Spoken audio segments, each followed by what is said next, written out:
African unit, footballistic. Are you ready?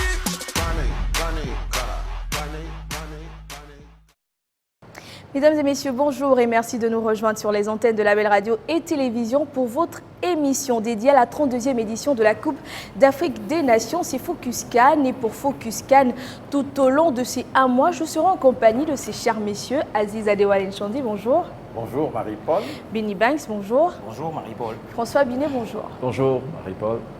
Nous avons eu une deuxième journée très houleuse. Deuxième journée, Madagascar, Burundi, Algérie, Sénégal, mais aussi un Kenya-Tanzanie.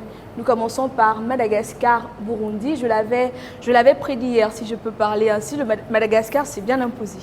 Alors là, Madagascar, non pas que Madagascar a surpris véritablement, mais sur ce match-là, Madagascar a été non seulement on va dire sur quasiment toutes les attaques, mais avec aussi un engagement extraordinaire. Ça donnait l'impression qu'on était dans une finale que Madagascar devait absolument gagner. Et puis bon, à la fin, je crois que le résultat est bien logique. C'est l'équipe qui a eu le plus envie et qui a été la plus efficace qui s'est imposée. Bon, le plus envie, je ne pense pas que le Burundi n'ait pas eu envie de gagner ce match, mais on peut dire que le Madagascar a été plus percutant. Au-dessus des capacités des Burundais. Les Burundais ont fait ce qu'ils ont pu, mais là je crois qu'ils ont été étouffés par une équipe malgache qui a en attaque de la percussion. On a des gars comme celui avec la tête un peu blanche là, qui frappe très fort. En tout cas, le gardien burundais, s'il n'avait pas été suffisamment ferme sur certains arrêts, je crois qu'on aurait pu avoir un score un peu plus important. Il a été déterminant pour les premiers assauts de Madagascar et par la suite, je crois qu'il n'a pas pu continuer de repousser les assauts qui étaient répétitif. Benny Banks, c'est un Burundi qui a lâché prise hier face à Madagascar. Bien sûr, Burundi qui a lâché prise parce que l'adversaire en face était très bien organisé. Et il faut retenir que Madagascar a d'entrée entamé la rencontre avec beaucoup d'envie. On a senti une détermination de cette équipe. Du coup, ça affaiblit légèrement l'équipe burundaise. On a vu également que derrière, il y a eu l'ouverture du score. Et je savais déjà que ce match devait avoir cette envergure vu la préparation de l'équipe malgache. Mais au finish, c'est une belle entrée de l'équipe de Madagascar pour sa première participation. 4 points après 2 rencontres, c'est vraiment à féliciter. Et puis je me retourne vers le monsieur statistique, François Binet. Un rêve éveillé pour Madagascar.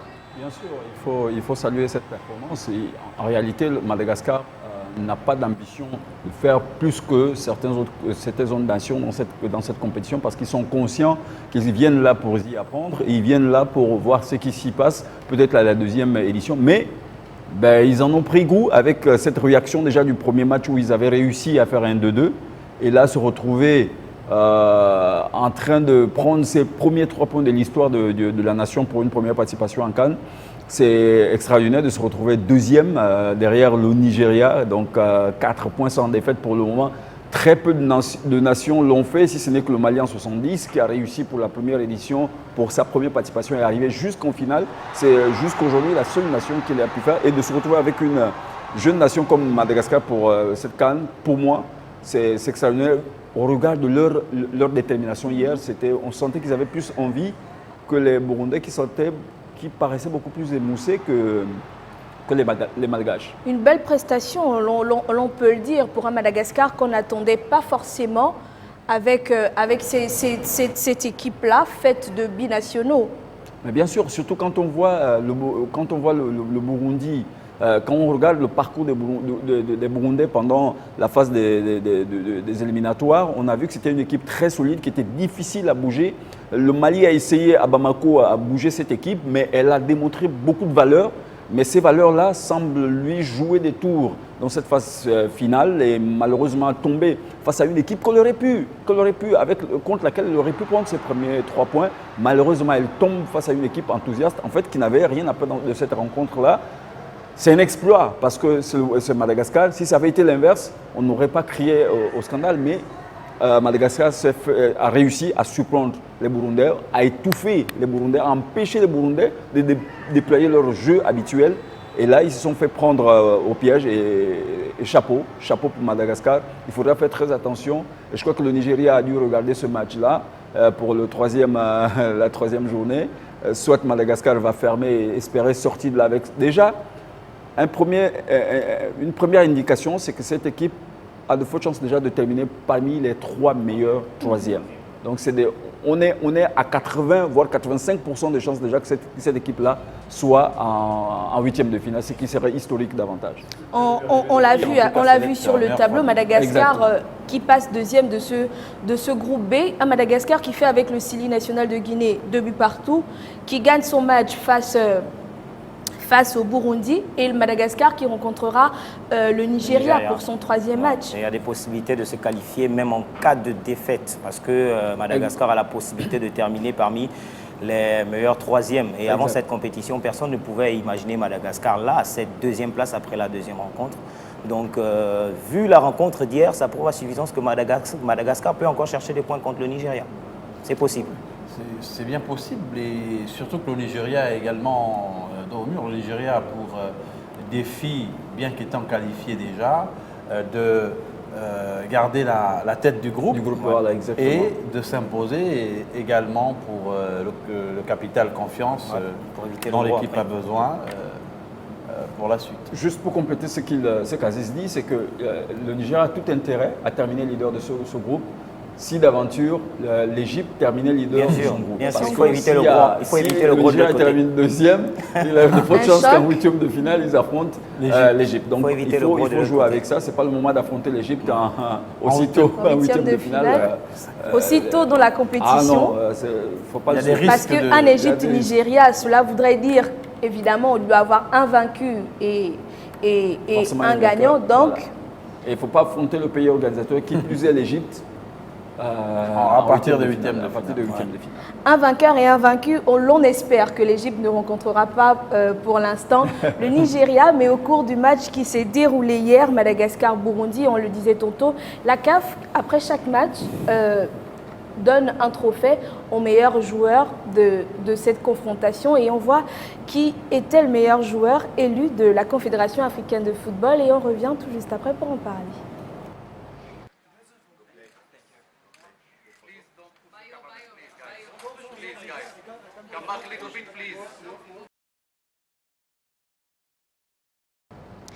J'ai du mal avec les noms malgaches. Je ne sais pas si c'est pour tout le monde. Il s'appelle Ilaï Maharitra. C'est son nom, un peu compliqué. Un peu difficile à prononcer, mais je crois que on n'est pas loin. C'est bien de lui qu'il s'agit. Exactement. Il a été élu homme du match par la Confédération africaine de football. C'est lui qui marque le but. On est tout à fait d'accord. On est tout à fait pour. On n'a pas toujours été d'accord avec la CAF, mais là, c'est juste. Là, on est d'accord. Il a été fortement impliqué. À l'unanimité, nous sommes d'accord. Il a été fortement impliqué sur la rencontre d'hier et pour la victoire de Madagascar, autant pour moi. Et c'est une bonne chose parce que c'est le premier man of the match de l'histoire de Madagascar en CAN. Donc, chapeau à lui. Et à côté d'un Madagascar, on a eu une rencontre choc.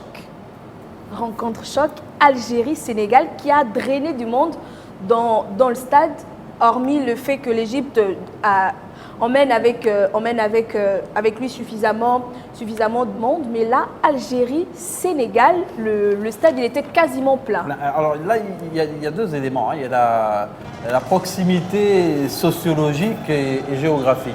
Ils ne sont pas très loin, culturellement ils sont très proches. Il y a le soutien presque systématique des Égyptiens aux équipes, en faveur de l'Algérie. Aux équipes algériennes ou arabes.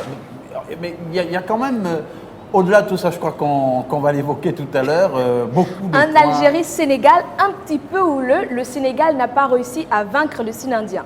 Bien sûr. Le Sénégal n'a pas réussi. À vaincre le Sine indien. Effectivement, ce qu'on va retenir de ce match-là, c'est que l'Algérie reste sur cette dynamique de toujours s'imposer face au Sénégal. Alors, on se souviendra que c'est vrai que le Sénégal l'avait éliminé en 2017, mais c'était sur un match nul parce que ça ne faisait pas des points suffisants pour l'Algérie. Mais quand on regarde dans l'ensemble des rencontres, le Sénégal a toujours été victime de l'efficacité algérienne. Même si vous voyez en 2017, c'est toujours l'Algérie qui marquait en premier et chaque fois le Sénégal revenait à la marque. Et là, ça n'a pas réussi.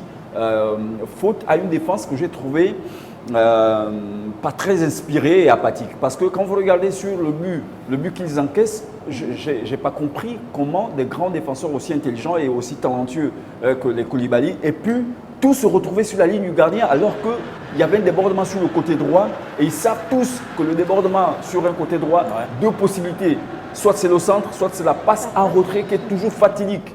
Donc, ce qu'ils ont fait là, moi je n'ai pas compris parce que tous les trois défenseurs, en voulant se replier, et moi je n'ai pas compris, ils étaient à 5 contre à peu près 2 qui sont allés très loin dans la phase offensive pour les Algériens et pour retrouver 3 défenseurs sur la ligne du gardien, c'était incroyable alors qu'il y avait celui qui a marqué qui s'est retrouvé seul au point de pénalty. Ça c'est une erreur d'inattention de la part des défenseurs sénégalaises qui a coûté cher à l'équipe sénégalaise qui va devoir batailler la dernière journée pour pouvoir se qualifier. Et là, ils sont dos au mur, on va le dire. Et Mais je dirais que... quelle a été selon toi les forces de l'Algérie? L'Algérie a été très bien organisée. On a vu un Benasser qui a beaucoup participé au jeu. C'est un peu le contraire avec le Sénégal parce que ce qui a pêché côté Sénégal, c'est que défensivement, il y a eu beaucoup de déchets.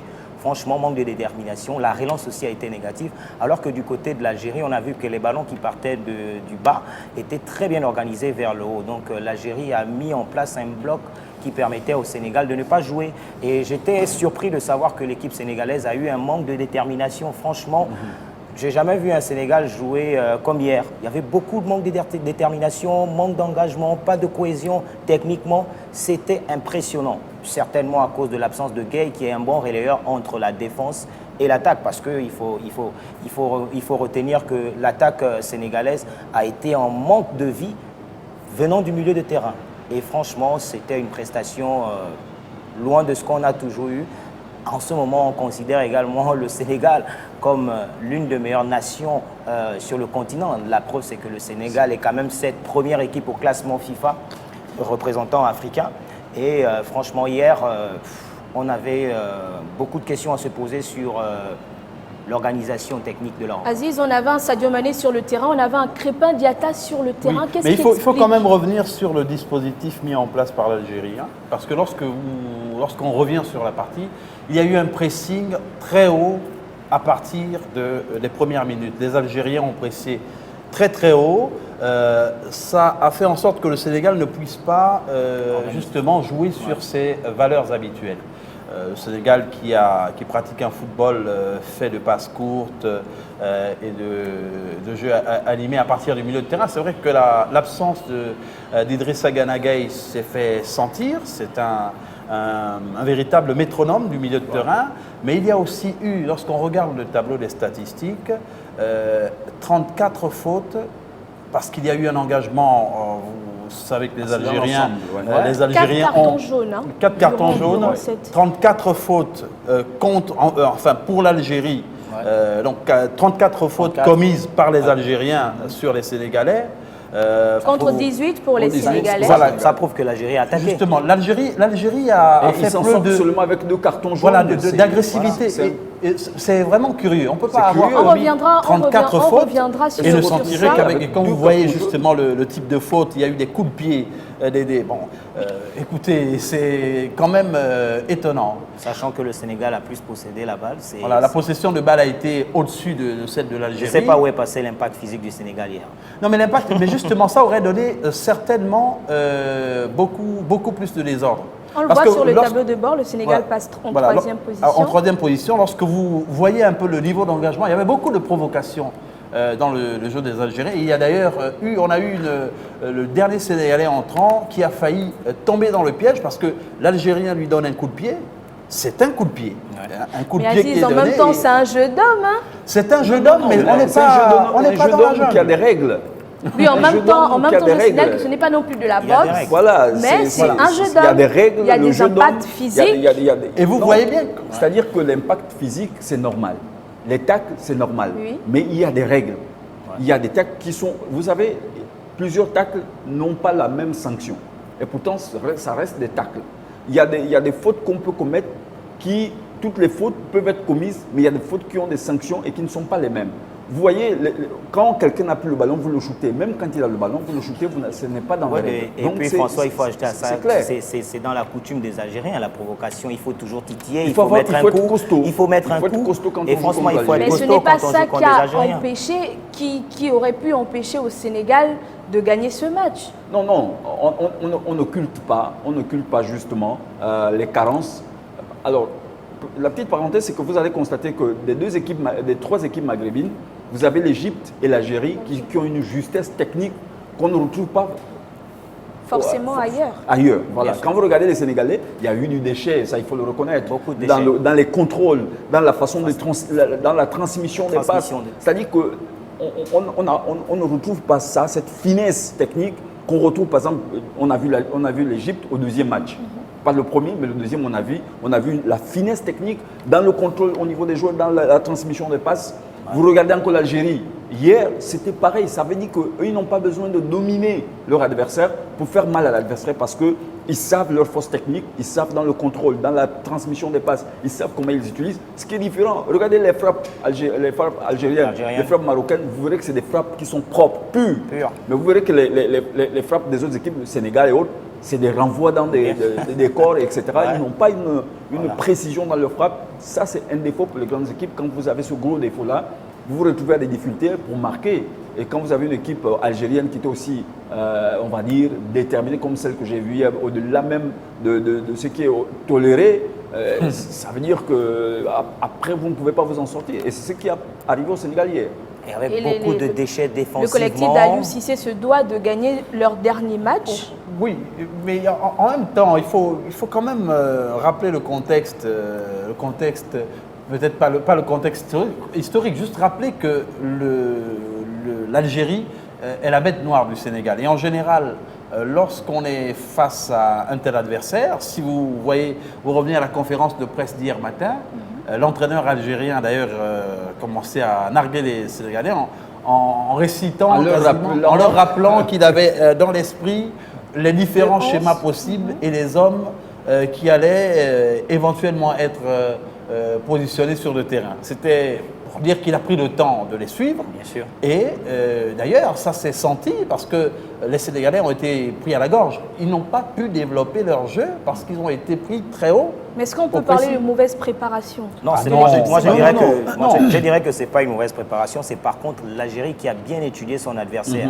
Parce qu'il faut retenir que sur les 2 dernières années, le Sénégal n'est plus à présenter, le Sénégal c'est l'équipe à suivre sur le continent. L'affluence qu'il y a eu, certes, on parle de proximité, mais certains sont venus aussi pour voir Sadio Mané.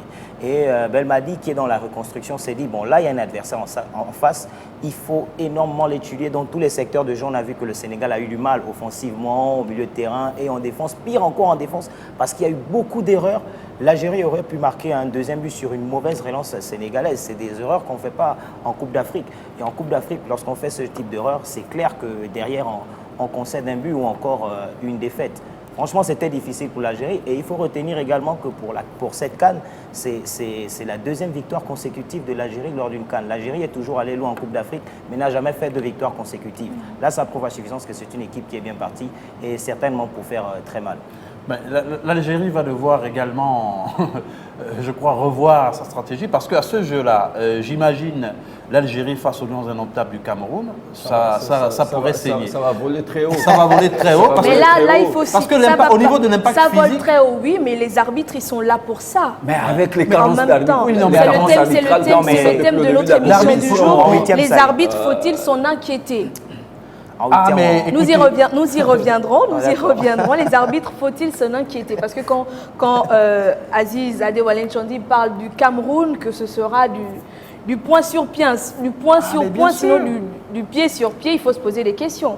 L'arbitre, il est là pour jouer ce rôle, mais comme je l'ai dit, nous y reviendrons pour en parler. On y reviendra. On ne doit pas avoir le sentiment qu'on ne peut plus compter sur l'arbitre. Voilà. Justement, si on a ce sentiment d'abandon, alors là, ça peut aller dans tous les sens. Et au niveau de l'arbitrage, c'est vrai qu'on va en parler tout à l'heure, c'est quand même la phase la plus difficile de la compétition parce qu'on sait qu'il y a l'absence de la VAR.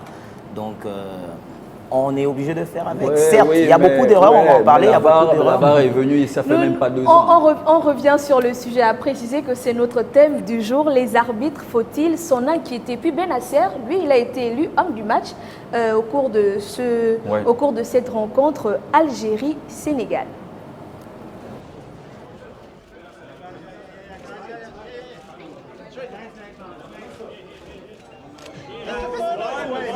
Inch'Allah, je dois continuer pour tout faire, pour l'équipe, pour moi-même. Et ça fait plaisir, ça fait plaisir. On a été bien préparés, que ce soit techniquement ou tactiquement. On les a bien étudiés. Et on va dire, c'est la magie du coach. C'était les favoris de la CAN. Mais ça reste un match. Ça reste un match. On doit se concentrer sur le prochain. Cette victoire, elle nous tenait à cœur pour nous, pour nos familles, pour le peuple.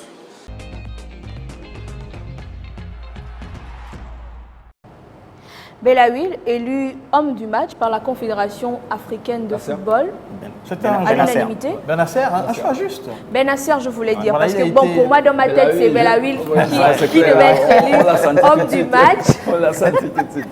Mais il a été.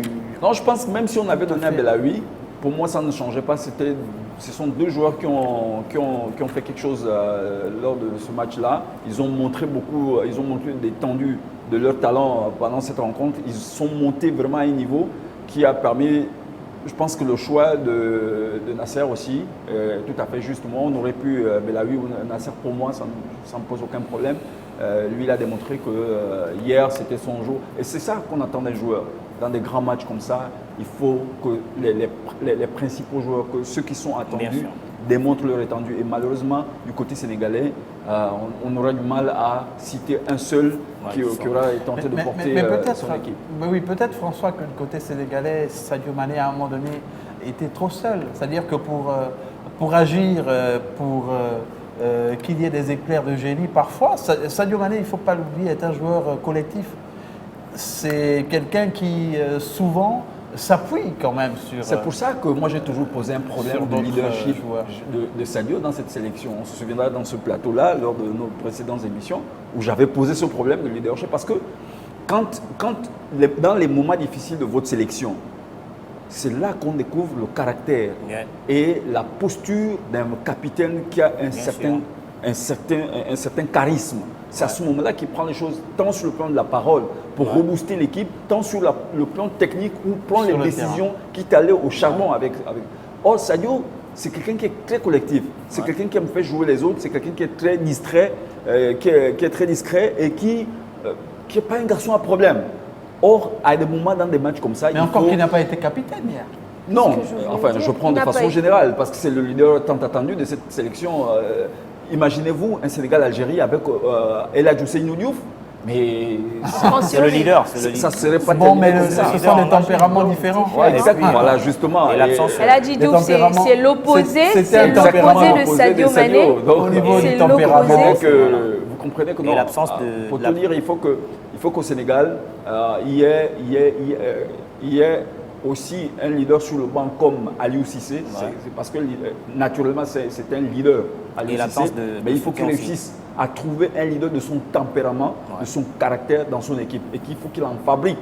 Il faut qu'il en fabrique. Bien sûr. Quelqu'un qui sait aboyer. Vous voyez Messi en Argentine. C'est le problème de l'Argentine. L'Argentine n'a pas de leader. On nous a fabriqué Messi, mais Messi n'est pas un leader. Et c'est pour ça que vous verrez qu'entre lui et Ronaldo, pendant que son équipe est en train de se noyer, S'endormir. il est là. Alors que au Portugal, quand vous avez un Cristiano, mais c'est de c'est la un voix qui est tout autre donnée. homme. Voilà, donc c'est ça qu'on veut au Sénégal, c'est de trouver des gens qui sachent être le pendant de leur sélectionneur sur le terrain. C'est-à-dire qui donnent de la voix et qui imposent une certaine autorité. Bon, mais moi, personnellement, je n'ai pas trouvé Sadio Mané fébrile. Hein. Non, mais c'est pas- très pas du important. tout. Sadio Non. Mané n'a pas été fébrile. Il a d'ailleurs la première attaque est placée par Sadio Mané. Il y a eu deux à trois tentatives qui auraient pu être concluantes si les choses s'étaient passées différemment. Un Il aurait- penalty pour ma part qui n'a pas été penalty sifflé. non Le sifflé. penalty, Penalty pas sifflé. Le penalty, de mon point de vue, est indiscutable. Ouais. En tout cas, Ça, en ce c'est qui clair. concerne les règlements qui sont connus de tous, on a un joueur qui est pris en sandwich dans la surface de réparation. Je ne vois pas comment l'arbitre fait pour ne pas siffler penalty. ce penalty. Et je dirais que Sadio Mané est un tout petit peu seul dans le secteur offensif sénégalais parce que l'adversaire a travaillé sur Sadio Mané et on sait que Mbaye Niang, il est fixe. Si Sadio Mané est pris, Mbaye Niang également ne crée pas la déstabilisation qui va créer les autres actions offensives. Sachant que si on avait Sarr, ça devait être un appui considérable pour l'équipe du Sénégal. Parce que si Mané est pris, Mbaye est fixe, ça peut créer la déstabilisation de l'autre côté. Du coup, on a une équipe qui avait ce manque d'appui offensif pour créer les percussions. Et c'est pourquoi j'ai regretté l'entrée tardive de Thioub. Parce qu'on sait que lui, il percute. Par contre, il percute. C'est quelqu'un qui pouvait percuter sur son côté. Exact. Et ça aurait créé des espaces à Sadio Mané. Parce que lorsque l'attaquant qui dérange est vraiment pris, il faut trouver quelqu'un pour créer le surnom de l'autre côté. Et Thioub est rentré en retard. Franchement, c'est... J'espère juste qu'au dernier match, Marie-Paul, que Thioub sera titulaire et que Sarr fera son retour. Parce que la différence entre Sarr et par exemple Baldé c'est plutôt un joueur pas de percussion. Alors que Ismaël Sarr, c'est quelqu'un, quand il va de très loin, s'il est déjà en pleine vitesse, mais il déséquilibre la défense avec beaucoup de dextérité et de réussite. Mais je crois que le Sénégal va devoir se ressaisir. Pour vouloir assurer sa qualification, il faut qu'il n'y ait pas d'autre calcul que s'imposer à la troisième ligne. J'ai aimé la réaction de Sadio Mané, qui a été très bref, en disant que ça n'a pas fonctionné. Ils ont fait ce qu'ils ont pu, en rappelant que c'est aussi cela le football. Exact. Parce que le football, l'adversaire était supérieur. le football, c'est un jeu collectif et qui parfois tourne au désavantage même des meilleurs. Donc c'est une posture qui va permettre à l'équipe de se remettre en question. Pour leur troisième match. Le troisième match. Pour leur troisième match. Et puis à côté de cet Algérie-Sénégal, on avait un Kenya-Tanzanie. Match de feu. Derby de la sous-région. Quand même, un Kenya-Tanzanie qui s'est soldé par un 3-2. 3-2. En faveur du Kenya de Victor Wanyama. Et le Kenya qui, justement, sur ce coup-là, a été la surprise. Parce que la Tanzanie est moins athlétique, mais a des arguments offensifs avec des joueurs dotés d'un bagage technique comme Samantha et peut-être 2 ou 3 autres. Le Kenya, sur le match, a finalement été l'équipe la plus décisive. Elle a tenu et sur le plan physique également, je pense qu'elle a, par rapport à l'équipe de la Tanzanie, montré beaucoup plus d'endurance et de force. Benny, on a un Kenya-Tanzanie 3-2, 3-2. Le score prouve à suffisance que les deux équipes avaient tellement envie. C'était une très belle rencontre, très animée, mais je trouve que l'équipe kenyane était très organisée et offensivement, ça allait de tous les sens. Du coup, ça a créé à un moment donné un repli défensif de l'adversaire. Mais au finish, le Kenya a pris le dessus. C'est une belle victoire parce que c'est une première également dans l'histoire pour cette équipe. Et aujourd'hui, cette équipe peut dormir avec un espoir de qualification. Un espoir de qualification. Avec un Olunga de grande classe hier qui a su tirer vers le haut sa sélection, sachant qu'elle était vraiment en difficulté. Il faut saluer, malgré la défaite, la performance de la Tanzanie qui, rarement, ces rares frappes ont été des frappes dangereuses. Bien sûr. Dont ces 2 buts qui sont arrivés. Vraiment, le Kenya, c'est incroyable parce que plus on allait vers la fin, on avait l'impression qu'ils s'étaient tous régénérés. C'est-à-dire qu'ils montaient encore physiquement en puissance parce qu'ils se sentaient allongés. Mais ça m'a beaucoup plu. Je me suis dit qu'avec une telle détermination, les moindres balles dans la surface de réparation adverse étaient toujours favorables au Kenya parce qu'ils allaient chercher. Parce que, comme certains aiment le dire, Dame Chance, parfois, elle peut arriver toute seule, mais parfois, il faut aller la chercher. Elle se fait attendre et parfois, vous devez aller vers elle pour la chercher. Et c'est ce qui s'est passé avec les Kenyans, parce qu'il y a une bourde du gardien vers la fin qui amène le but, mais c'est parce que les Kenyans sont à l'affût et aux aguets de tout ce qui pouvait se passer dans la surface. Et moi, j'ai trouvé que les Kenyans, chapeau quoi. Et ils restent dans cette dynamique-là, toujours de s'imposer face à... Donc on peut dire que la détermination paye. Bien sûr, la détermination, le talent et la réussite. Finalement, pour l'histoire, l'avantage de ces derbys entre la Tanzanie et le Kenya revient au Revient Kenya, au Kenya. semble-t-il. Oui, bien Les sûr, Kenyans revient au se Kenya. sont toujours imposés, face à la Tanzanie. C'est vrai que les dernières années, entre les éliminatoires, entre la COSAFA, surtout à la COSAFA, la Tanzanie avait essayé d'équilibrer au niveau des résultats, mais le seul résultat qu'ils avaient tenté d'équilibrer, c'était le match nul, parce qu'après, le premier match, c'était une défaite face à le Kenya, ensuite le match nul, et là, ils réussissent encore à s'incliner face au Kenya, donc le Kenya, effectivement, prend le dessus sur la Tanzanie. Le Kenya qui évolue avec pas beaucoup de stars, hein, à part Victor Wanyama, Ouais, ils n'ont Olunga. pas- Et je crois que François en parlait peut-être hier. Le Kenya a l'avantage d'avoir des joueurs qui évoluent quand ils ne sont pas au pays, dans la sous-région d'Afrique Ils sont australe. en Afrique du Sud, Voilà. en Afrique du Sud, Ils sont ils Angola. sont parfois même en Namibie. Ils sont, Donc, ils sont toujours en dans Afrique la sous-région, australe, voilà. les regroupements sont faciles, ils évoluent parfois dans les mêmes clubs et il y a une tradition de football en Afrique australe de toute façon, et en Afrique de l'Est, ça se ressemble. Oui, c'est fréquent, même en Afrique du Sud, si vous regardez l'effectif des 23 d'Afrique du Sud, il y a 2 ou 3 qui viennent de l'Hexagone. Bien sûr. Mais le reste Évolue. localement. Et ça, c'est intéressant parce que dans le regroupement, comme dit Aziz, dans le regroupement et dans la préparation, c'est beaucoup plus facile de réunir ce monde-là, faire venir 2 ou 3, ça ne pose pas beaucoup de problèmes. Et le joueur CAF a été élu, c'est Olunga. Olunga qui a été c'est une élu évidence. meilleur joueur du match. Mérité. On voit dans l'élément et puis on revient tout juste après.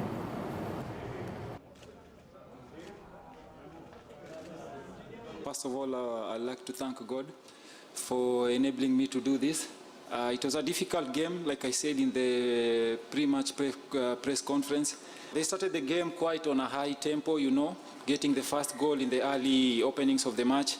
But we showed character, because we knew this was a do-or-die match for us. And now that's behind. We have to, regroup again and focus on Senegal. Senegal is quite another challenge, They have a good squad, good players, Champions League winner. Olunga l'a dit, un Kenya-Sénégal pour le 3e et dernier match de cette première phase de la Coupe d'Afrique des Nations. Ils vont essayer il parle là d'un joueur qui a gagné la Ligue des Champions, donc on a tous entendu qu'il s'agissait de Sadio Mané. Mais non, ça va être un match très plaisant. Ça va être, attention, les Kenyans sont aussi physiques que les Sénégalais. Donc le Kenya va vouloir essayer de faire quelque chose pour passer, mais le Sénégal aussi va vouloir le faire. Je pense que ça risque d'être un match épique. Et cette victoire va beaucoup jouer mentalement. Attention, oui. On le disait dans l'entame de ce nouveau numéro de Focus CAN, les arbitres, faut-il s'en inquiéter? On l'a vu face à un Algérie-Sénégal. Bien sûr. Alors, les arbitres, faut-il s'en inquiéter? On présume dans un temps que non, puisqu'ils sont bien formés et qu'il y a une remise à niveau, ils sont en permanence informés sur ce qu'il faudrait faire et pas faire. Et je crois que le dernier règlement du jeu qui est vulgarisé depuis juin est à leur disposition. Maintenant, peut-être que c'est un problème parfois de personnes. Parce qu'on peut avoir le sentiment que l'arbitre de Sénégal-Algérie hier a parfois été dépassé par les événements. Je reviens sur la phase de début de match où il se fait pratiquement découpé par les Algériens qui rouspètent parce qu'ils ne sont pas d'accord de la faute qu'il venait de siffler. En même temps, est-ce qu'à ce moment-là, l'arbitre n'aurait pas dû, tout en faisant preuve de pédagogie, asseoir son autorité, au moins en avertissant, parce qu'il y en a qui sont venus lui coller leur visage carrément pour lui dire, écoute, on imagine un peu ce qui lui a été dit par les Algériens. Il y a aussi des phases de jeu qu'on a vues qui ont parfois nécessité au moins, pas qu'un avertissement verbal, au moins un carton jaune, parce que l'engagement était à la limite de l'attentat. Un Sadio Mané pris en surface de réparation. Moi, je veux dire que c'est certainement la pression et puis le choix de l'arbitre d'hier. Il faut retenir qu'il ne devait pas officier cette rencontre. parce que c'était normalement Bakary Gassama. Gassama. Voilà, pour des raisons de décès, je pense qu'il a perdu un proche, il n'était plus apte à officier cette rencontre. Et l'arbitre d'hier, Gianni, on retient quand même qu'en 2018, si je ne me trompe pas sur la date, avait été sanctionné par la CAF après la demi-finale de Ligue des Champions entre l'Espérance de Tunis et le Lugosto d'Angola. Voilà, donc lui, il avait déjà été suspendu. Revenir en Coupe d'Afrique comme ça, et en face, il y a une rencontre Algérie-Sénégal. C'est vrai que c'est des personnes qui sont à fond là-dedans et qui maîtrisent bien leur boulot, mais je dirais quand même il y a la pression. Certainement, il avait envie de bien faire, Gianni Saïssi Kazaoué.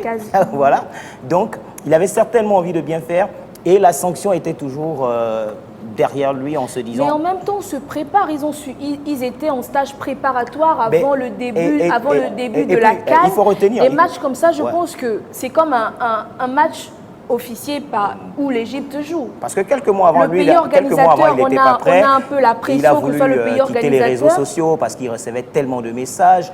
Il y a à peine 3 mois, il a fait une déclaration où il disait qu'il voulait prendre du recul. La rencontre d'hier a prouvé qu'il y a eu beaucoup de manquements. Le penalty, moi je dirais qu'il y avait un penalty sur Sadio Mané. Donc la rencontre d'hier a justifié que là, mentalement, il a peut-être péché ou il y avait quelque chose qui n'allait pas. Et ça, c'est peut-être le travail de la CAF. Pourquoi la VAR ne rentre qu'en quart de finale? Si on avait eu la VAR, je pense que la VAR aurait départagé les choses. C'est pour rendre la fête plus belle. C'est une très bonne question. Mais on peut avoir été sanctionné en 2018 et faire une bonne prestation en 2019. Ouais, CAN, Eric Otogo Castan en est la meilleur preuve. Arbitre de la CAN en 2017 au Gabon, il faut le préciser. Voilà, Castan a été sanctionné au cours d'un match de la CAF pendant la compétition des clubs. Mais Castan a été repêché au dernier moment. Mais vous avez vu la rencontre qu'il a arbitrée entre Zimbabwe et je crois Zimbabwe-Ouganda. Mais c'était une prestation XXL. Et là, on trouve un arbitre, je pense, pour ma part, qui mentalement n'était pas encore prêt à arbitrer un match aussi relevé. Parce que si vous regardez la presse la veille, tout ce qui était écrit sur ce match-là, tout ce qui était attendu, Algérie, c'est une finale. Bien sûr. C'est une finale avant la lettre. Donc, vous ne pouvez pas prendre un arbitre comme cela, peut-être pour un tel match. Pas encore prêt et autre chose. La VAR, moi je n'ai pas compris comment on peut décider, alors que la VAR est déjà utilisée un peu partout. En Ligue des champions africaine, CAF africaine, on utilise la VAR. Là, durant la Coupe du Monde féminine en France, la VAR a été depuis la première phase, maintenant en Afrique. Où on commence à partir des quarts.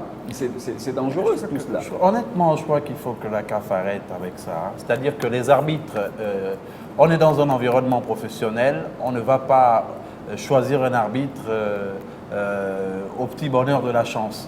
Non, il a été élu meilleur arbitre durant la CAN 2017. Donc il ne vient pas de nulle part, ce n'est pas non plus son premier match. Justement, son année d'avant a été... Un an plus tard, il avait été sanctionné. Voilà, son année d'avant a été troublante. Donc on reste sur ça, on reste pas sur la performance. Son année d'avant a été troublante, il a eu des menaces Il a reçu des menaces de mort, il est en Égypte, la Tunisie c'est à côté, voilà. Il y a la pression. Non, je pense que j'ai pitié des arbitres africains.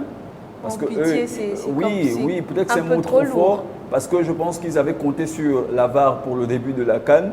Et là, ils se retrouvent sans la VAR. Donc, ils se disent vivement que la VAR arrive pour qu'on Mais en ce qui concerne la VAR, parfois, François, on a aussi... Même avec la VAR. On a aussi des interrogations. C'est-à-dire que parfois, vous vous demandez si ce n'est pas mieux d'évoluer sans la VAR. Mais moi, je suppose qu'avec la VAR, on aurait pu s'arrêter sur cette action-là et aller voir et penser. Là, il est tout seul avec ses arbitres assistants. Donc, c'est à lui le dernier mot. Mais à un moment donné, vu que le pénalty n'a pas été accordé. La VAR, c'est la dernière décision, mais c'est toujours une option prise qui arrange certains et défavorise d'autres. Donc du coup, ça reste dans la même logique, sauf que c'est un appui considéré comme la véritable dernière décision. Moi, je dirais peut-être que la CAF a repoussé l'entrée de la VAR pour les quarts de finale pour essayer de ne pas gâcher la fête. Parce que souvent en match de poule, il y a beaucoup plus de complications, les équipes sont plus engagées, il y a beaucoup plus de faits des jeux négatifs. Franchement, si on introduit la VAR à cet instant de la Là, c'est compétition, relatif. Hein. Si ça dans va d'autres être... compétitions, on a la VAR dès l'entame de la après, compétition. vous vous retrouvez avec mais des pourquoi Africains. pas Maintenant, c'est à la pendant CAF aussi Coupe de nous d'Afrique? habituer à commencer la compétition avec cet outil. Mais bien sûr, Voilà. parce qu'après, ils vont se retrouver en Coupe du Monde, la barre qui demande dans les phases de poule, ils vont se dire, bon, vous avez des arbitres on va avoir des arbitres qui ont l'habitude de le Mais faire. François, il y a une non. interrogation. Est-ce que la VAR, finalement, va rendre la fête plus belle ou bien la gâcher? Parce que si on s'en tient à ce qu'on a vu, revenons à la dernière Coupe du Monde, on a Argentine-Nigeria. Alors vous comprenez bien que la VAR, soit c'est fait pour ajouter au désordre, soit parfois on se pose des questions. Aziz, on y reviendra au cours de Non, la VAR, nos prochains La numéros. VAR, c'est On en tout simplement parlera. pour dire on arrête de parler, voici la décision. Mais On en parlera au cours de pour nos le cas du prochains Nigeria- numéros. Mais pour aujourd'hui, Nigeria-Argentine, nous avons 3 rencontres. on ne Aziz. sait pas ce qu'il avait eu l'arbitre ce jour-là. On en parlera, je le répète, au cours de nos prochains numéros. Pour Nigeria. aujourd'hui, nous avons 3 rencontres. On a en Afrique du Sud, Namibie, Maroc, Côte d'Ivoire et Afrique du Sud, Namibie, je l'avais dit. Afrique du Sud, Namibie, qui joue aujourd'hui Tunisie, Mali, Maroc, Côte d'Ivoire. En Afrique du Sud, Namibie. Deux voisins, un autre derby sous-régional Exactement. qui est en Afrique australe, souvent dominé par l'Afrique du Sud. Bon, maintenant, on espère que la Namibie va avoir de quoi se mettre à niveau et avoir la capacité également de tenir tête à l'Afrique du Sud. Maintenant, ce qu'on a vu de la Namibie depuis le début de la compétition montre que c'est une équipe qui a la capacité également d'imposer son rythme, surtout que les styles de jeu ne sont pas différents. Exact. Il faut juste dire que l'Afrique du Sud actuellement n'est pas à la fête. Ils ne sont pas en pleine réussite. Mais entre les deux formations, les 4 dernières confrontations étaient favorables à l'Afrique du Sud, même si le meilleur résultat de la Namibie face à l'Afrique du Sud, c'était un match nul. Mais très souvent, l'Afrique du Sud s'est souvent imposée face à la Namibie. Mais là, ils sont en phase finale d'une CAN, où ils ne se sont jamais bien sûr affrontés. Là, je pense que l'expérience et le vécu et la qualité naturellement des joueurs sud-africains devraient, je préfère le mettre comme ça, faire la différence. Mais après, c'est à eux de voir si vraiment ils y tiennent. Parce qu'aujourd'hui, si on vient dans l'espoir de vouloir face à un adversaire soi-disant moindre, et puis on se perd les pédales, et puis voilà, on regrette à la fin, on fait des calculs et on sort prématurément de la compétition. L'Afrique du Sud a intérêt à y passer. Benny Banks, vous pensez que la Namibie peut le faire face à l'Afrique du Sud? Oui, c'est possible, mais avec beaucoup de difficultés. L'Afrique du Sud connaît bien la compétition. C'est vrai que l'Afrique du Sud est en reconstruction. Mais pour l'effectif, il maîtrise que c'est l'heure pour cette nation de revenir au devant de la scène sur la CAN. Et je pense que l'Afrique du Sud maîtrise bien son adversaire. Ils ont joué il n'y a pas longtemps pour la compétition de leur région. Et, vu la rencontre, je dirais que l'Afrique du Sud pourra gagner cette rencontre. Et c'est important pour cette équipe de gagner parce qu'il faut encore des points pour espérer continuer dans la compétition, sachant que les deux équipes aujourd'hui totalisent 0 points au compteur. L'Afrique du Sud peut compter sur Motiba, qui est un joueur intéressant au championnat de France, qui a fait une très belle saison de Strasbourg, et qui est très bon, un très bon garçon. Alors que la Namibie a Chilongo qui joue à Ismaïla, donc qui est chez lui en Égypte. Ça va être un très bon duel, je pense. Afrique du Sud, Namibie, nous voyons dans les joueurs à suivre parce que c'est notre rubrique habituelle, les joueurs qui peuvent changer la donne, ces joueurs-là qui pourront s'imposer au cours de ce match. Après avoir été battu lors de la première journée du groupe D, l'Afrique du Sud et la Namibie vient s'affronter pour chercher 3 points qui pourraient être décisifs pour la suite de la compétition. Désormais dos au mur, les deux sélections ont un seul objectif, prendre les 3 points et ainsi rester dans la course pour les 8e de finale. La Namibie devra jouer de son mieux pour espérer passer le cap du premier tour de cette phase finale. Petit poussé du groupe D, la Namibie s'avance pour la CAN sans grande star. Malgré la difficulté de la tâche, le sélectionneur de la Namibie se montre confiant. Il veut surprendre l'Afrique avec Peter Chaloulil, qui évolue à Highland en Afrique du Sud, et Benson Chilongo, joueur d'Ismaili en Égypte. En plus de ces deux attaquants, vient s'ajouter Manfred Stark, qui évolue en Détroit allemande, qui retrouve la sélection après 7 années d'absence. Aziz, pronostic, Afrique du Sud-Namibie? Afrique du Sud-Namibie, nous disions que c'est un derby sous-régional et vous savez que parfois l'histoire entre deux pays peut souvent constituer une sorte de stimulant pour l'une ou l'autre des équipes. Ce sera un match engagé, mais avantage à l'Afrique du Sud, parce que l'Afrique du Sud a des joueurs plus expérimentés, mais attention à la Namibie, qui rattrapera l'occasion de faire un coup à l'Afrique du Sud, si jamais l'opportunité lui est donnée. Benny Banks? Avantage à l'Afrique du Sud pour cette rencontre. Déjà, les deux équipes ont eu l'occasion de s'opposer pour 4 rencontres, 3 victoires de l'Afrique du Sud, un nul. Je dirais que la sentence va continuer. Donc, un jeton pour l'Afrique du Sud. François, un pronostic pour Là, Afrique du Sud, Namibie? Le perdant est tout de suite éliminé. Donc, je pense que ça devrait être un match très engagé entre ces deux formations qui se connaissent. Ben, avantage à l'Afrique du Sud. Et puis on a eu hier un Sénégal-Algérie, un gros choc. Et aujourd'hui, on a Maroc-Côte d'Ivoire, deux équipes, sinon deux pays qui se connaissent très bien. Hervé Renard pour fait remporter à la Côte d'Ivoire sa CAN. Et comment ça va se passer? Alors Hervé Renard, justement, lorsqu'on l'a suivi à la conférence de presse hier ou tout à l'heure, a été très gêné, embarrassé, oui. En parlant de la Côte d'Ivoire. Il s'est arrêté. Beaucoup d'émotions. Beaucoup d'émotions. Il s'est arrêté plusieurs secondes et d'ailleurs en disant écoutez, vous comprenez pourquoi je suis long. Il a même été modeste en disant qu'il a été au bon moment.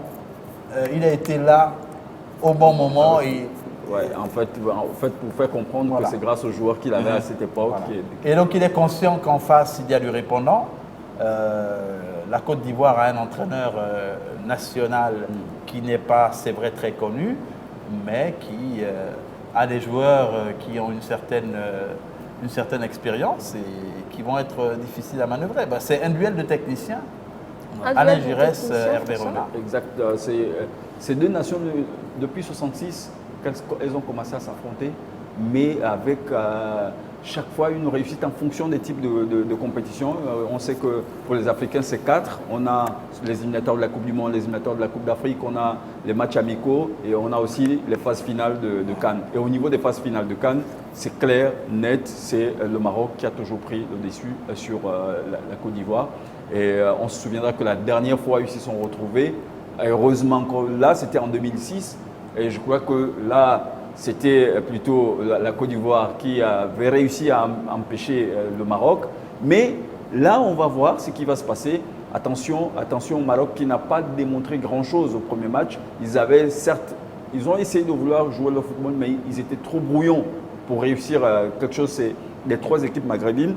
C'était la seule qui n'a pas montré vraiment leur justesse habituelle, technique dans le contrôle. Mais là, je pense qu'ils vont devoir faire des efforts. Ils ont des joueurs pour. Quand vous avez un garçon qu'on ne peut plus présenter comme Ziyech, Amrabat aussi, qui est très bien connu. Vous avez aussi Achraf Hakimi, qui était au Real de Madrid, qui aujourd'hui se trouve à Dortmund.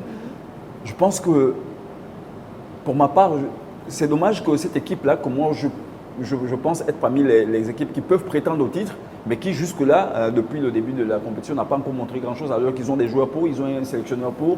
Mais c'est un match qui va être très intéressant. Des joueurs qui font partie des grands championnats, mais bien sûr. De grands championnats. On l'a dit avec Ziyech, qui est à l'Ajax Amsterdam. On a Achraf qui est à Dortmund, mais pour le moment, on a eu un Maroc un petit peu fébrile, Benny Banks. Oui, un Maroc un tout petit peu fébrile. C'est l'occasion pour ces joueurs de briller. Déjà, en parlant des individualités, les joueurs dont vous avez cités, ils ont fait une très belle saison. Et souvent, en Coupe d'Afrique, c'est la continuité. Et quand vous faites une belle saison, vous terminez en fanfare. Mais il y a beaucoup d'attentes. C'est un peu le cas de la Côte d'Ivoire qui, avec Pépé, a fait une très belle saison en France. C'est l'occasion pour lui de briller sur le continent. On attend encore Pépé parce que jusque-là, il ne nous a pas encore montré son véritable talent ou encore ses atouts. L'équipe ivoirienne a beaucoup d'individualité, a une très belle équipe. C'est l'occasion également pour elle de revenir très fort dans cette compétition, sachant que les deux adversaires se connaissent énormément pour avoir déjà joué, je pense, cette rencontre, 3 victoires le Maroc et 2 pour la Côte d'Ivoire, sans compter les nuls. Mais en face, il y a 2 hommes. Pour moi, il y a 2 hommes lors de cette rencontre.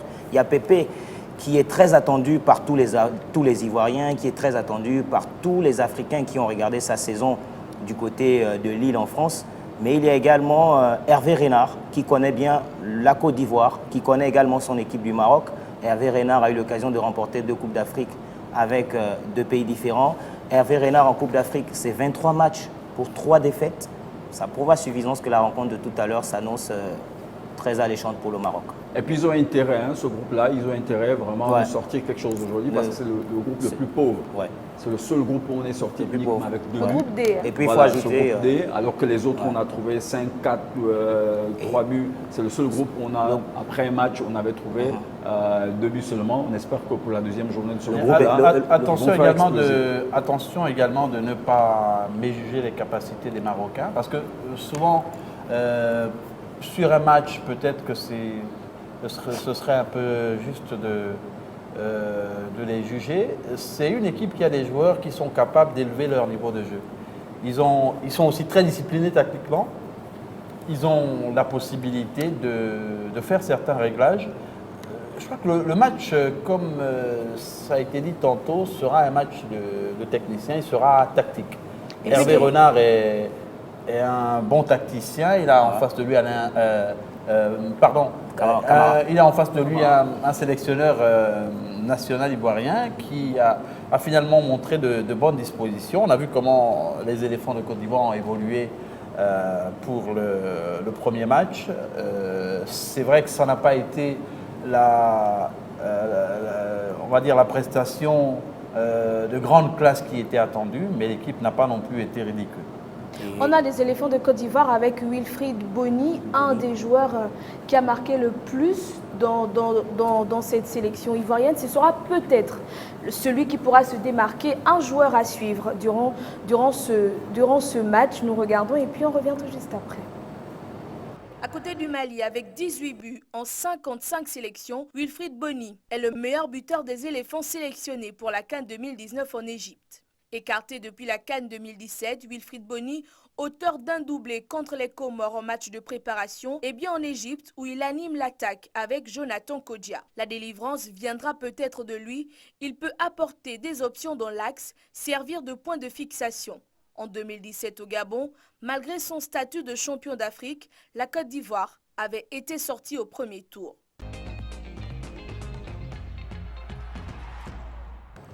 Un Wilfried Bony laissé aux dépens d'un Gervinho plus en forme. Mais moi, je dirais que c'est la résurrection pour Bony, parce que franchement, personne n'imaginait Bony arriver à cette CAN et faire partie des 23 joueurs ivoiriens, sachant qu'il y a des joueurs qui ont également brillé. Mais c'est comme le disait François, c'est certainement dû à un choix en fonction des profils dans l'équipe. Parce que lorsqu'on voit Gervinho, c'est la percussion, il y a Pépé qui percute, il y a également Maxwell Cornet de Lyon qui percute. Il y a Grandel également qui percute. Bony, il est un peu plus fixe, donc il est plus fixe dans l'axe de la défense. De l'attaque, autant pour moi. C'est peut-être le choix de ce joueur pour la CAN. Mais moi, à la place de Camara, j'aurais opté pour quelqu'un d'autre. Mais il faut juste dire qu'il n'est pas titulaire dans la formation parce qu'il y a Kodja qui est là. C'est lui qui a marqué le but. Il est là en renfort. Voilà. Mais non, forcément, ça va être l'homme numéro 1 du front de l'attaque. L'attaque, parce qu'il faut voir que le sélectionneur ivoirien joue avec un 4-3-3 parce qu'il a des hommes de couloir et l'homme axial qui est Kodja. Donc, s'il perd Gervinho, c'est parce que sur les deux côtés, sur chaque côté, il a des doublons. À gauche, il a Zaha et Max Alain Gradel. À droite, il a Pépé et Cornet de Lyon. Mais je pense que quand on a Max Alain Gradel et vous avez un garçon comme comment il s'appelle, Gervinho Kouassi, mais dans la percussion, dans la saison même, faites les deux, il n'y a pas photo. Il y a pas photo. On aurait pu laisser Max Alain Gradel pour prendre. Mais François, ça Et puis, c'est à le propos choix, à c'est propos le choix à du propos de coach, Gervinho, en même temps. Oui, c'est le choix du coach. Il a jugé bon d'emmener Wilfried Bony à la place de Gervinho, Voilà, ça mais- reste le choix du coach. Absolument. On espère que ces choix vont lui être Vont favorables. lui être favorables. Mais à Là, propos on à propos espère. de Gervinho, lorsque vous voyez le profil et la qualité de Gervinho, l'expérience accumulée, ajoutée à la saison qu'il vient de faire, Avec Parme, sachant c'est que un désavantage considérable Sachant que de j'ai- mon point de vue pour l'équipe de Côte D'accord, d'Ivoire à- qui ne soit pas Dans l'effectif. En effectif. sachant que À Gervinho, côté c'est d'un le- Maroc-Côte d'Ivoire, Béni, sans vouloir te couper la parole, on a un Tunisie-Mali. Tunisie-Mali qui s'annonce aussi très houleux pour ces deux sélections. Mais le Mali a fait exploser son adversaire en première, lors de la première journée, alors que la Tunisie s'est fait accrocher. Je pense que la Tunisie va vouloir ne pas commettre l'erreur de se faire déplumer, on va le dire, face à cette formation malienne qui a montré bien des certitudes au niveau de l'attaque. On espère que cette victoire 4-1 du Mali voilà, ne va pas faire près de la tête à ces garçons, à ces Maliens. Je pense qu'ils ont aussi un sélectionneur qui est très sérieux et qui va leur demander de jouer sérieux pour pouvoir s'imposer face à la Tunisie, qui leur ouvrirait très rapidement la porte des huitièmes Des de finale. huitièmes de finale. Benny Banks, un Mali plutôt en forme avec un Moussa Marega, un 4 buts à 1 pour leur première confrontation. Moussa Marega très en forme, Mali d'entrée avec une rencontre en fanfare, donc un lourd score si le Mali reste sur terre. Franchement, la rencontre du jour sera très agréable pour l'équipe malienne. En face, il y a un adversaire qui, jusque-là, depuis plusieurs années, ne nous montre pas autre chose. La Tunisie faisait peur il y a plusieurs années, mais aujourd'hui, la Tunisie, ce n'est pas cette équipe qui on a en face et on se dit, bon voilà, il va falloir réorganiser certaines choses. Le Mali, avec cette victoire, rentre en confiance, mais il ne faut pas aller au-dessus de cette confiance parce que nous le savons tous, hein, depuis que nous avons regardé la première rencontre de cette Coupe d'Afrique, il y a beaucoup de surprises. La Tunisie également peut venir en force, mais je dirais que le Mali va très bien prendre cette rencontre et l'objectif de l'équipe malienne, c'est d'aller loin dans cette compétition pour reparer un peu tout ce qui s'est dit avant la Coupe d'Afrique des Nations, avoir un autre visage de son football, son championnat qui a été arrêté depuis plusieurs années. Et là, c'est l'occasion pour les Maliens de repartir sur de nouvelles bases. Les deux équipes ont déjà eu l'occasion de se rencontrer, une victoire de chaque. On espère que cette année, il y aura une seconde pour le Mali. Une seconde pour le Mali, tu le disais tantôt, un Moussa Marega très en forme, c'est un de nos joueurs à suivre. Deux chocs sont au menu de cette journée de vendredi. Maroc, Côte d'Ivoire, Tunisie, Mali. Face à la Tunisie, il y a Moussa Marega, intronisé buteur en chef du FC Porto cette saison. Moussa Marega doit être à la hauteur de ce nouveau statut avec le Mali. Les Aigles comptent sur lui pour prendre leur envol lors de la Coupe d'Afrique des Nations disputée en Égypte jusqu'au 19 juillet. Moussa Marega, robuste, avant-centre, 1,83 m pour 80 kg, participe à sa seconde CAN après celle de 2017 au Gabon. Et si l'attaquant du Mali n'avait pas marqué lors de sa première participation, il n'a pas attendu cette fois longtemps pour débloquer son compteur. Lundi, pour l'entrée en liste de la sélection malienne dans la compétition face à la Mauritanie, Marega a parfaitement ouvert son pied sur penalty pour inscrire le second but de sa sélection, qui a signé une victoire tranquille, 4 buts à 1. Depuis ses deux troisièmes places en 2012 et 2013, le Mali n'a plus passé le premier tour de la CAN. Et si Marega enchaîne les buts comme avec Porto, pourquoi ne pas rêver d'une finale de CAN que le Mali n'a jusqu'ici atteint qu'une seule fois en 1972.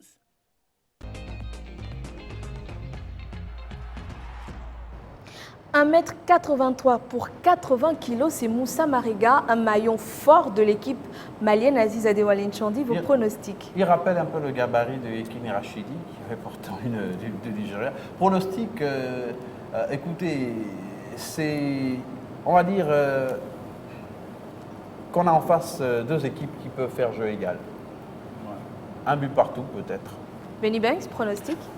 Ben, vu la rencontre malienne de la première rencontre et qu'en face on a Gires qui connaît bien les Maliens, je pose mon jeton pour les deux équipes, donc j'opte pour un nul. François Binet? Ouais, pour moi, c'est du 50-50 Tunisie et Mali. Tout dépendra maintenant de comment parce que le leader dans ce groupe, c'est le Mali. Tout dépendra comment ils vont aborder cette rencontre. Et on va observer petitement pour voir quelles sont leurs ambitions en fonction des dispositions qu'on verra sur le terrain, de savoir si ils prennent la Tunisie en observant la Tunisie et voir si le match nul les arrangerait. Mais moi, je vois bien 50-50 pour les deux. En Tunisie, Mali. Tunisie-Mali, moi je vais dans l'optique où je me dis que la Tunisie n'a pas encore pour ma part présenté un beau football qui puisse faire en sorte qu'elle vienne à bout de cette équipe malienne. Moi je mets plutôt un 2 en faveur du Mali. C'est sur ces pronostics que prend fin ce Focus CAN, ce numéro de Focus CAN. On vous invite dans les locaux de la Belle Radio et Télévision pour suivre les matchs et pour participer à cette émission qui est dédiée, qui est réservée à la 32e édition de la Coupe d'Afrique des Nations. C'est sur cette note que l'on se dit au revoir et à demain, même chaîne, même heure.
Elle en a fait